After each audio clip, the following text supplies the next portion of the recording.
Praise the lord. ఒక దాని యందు స్థిరంగా ఉండలేక చంచల స్థితితో బాధపడుతున్న వారిలో కృతజ్ఞతాహీనత కూడా ఒక కారణమై ఉండవచ్చు. ఎలా అంటారా? కృతజ్ఞత లేని వారిలో తృప్తి లేని తనం కలిగి ఉంటారు గనకే అడియాసల పాలవుతారు.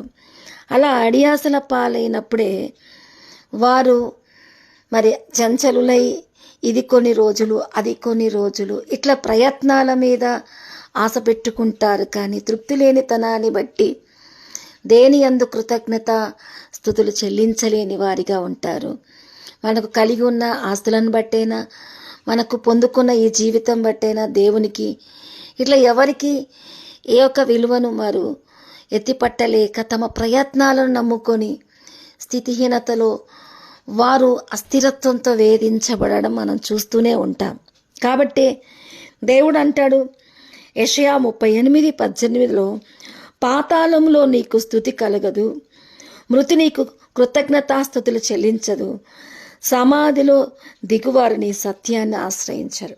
నిజమే, ప్రయత్నాల వెనక ప్రయత్నాలు, తృప్తి లేని జీవితం, వేధించబడడం ఈరోజు ఒక పాతాళం లాంటి అస్థిరత్వంతో చంచలులై నిత్యము బాధపడడంలో వారి స్థిరత్వం లేక వారి యొక్క అస్థిరత్వమే పాతాళంలాగా వారిని వేధించడం మొదలు పెడుతుంది.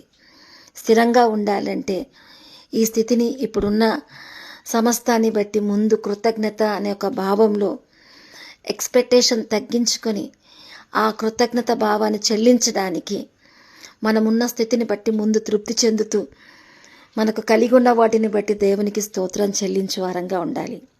లేదంటే మనం కూడా ప్రయత్నాలు నమ్ముకొని అడియాసల పాలై అస్థిరత్వంతో బాధపడుతూ కృతజ్ఞతాహీనులై జీవిస్తున్నప్పుడు మనం వేధించబడుతున్న పాతాళం మనమే సృష్టించుకొని దాని యందు మనము హింసించబడ్డానికి కారణమవుతుంది. ఏమంటారు?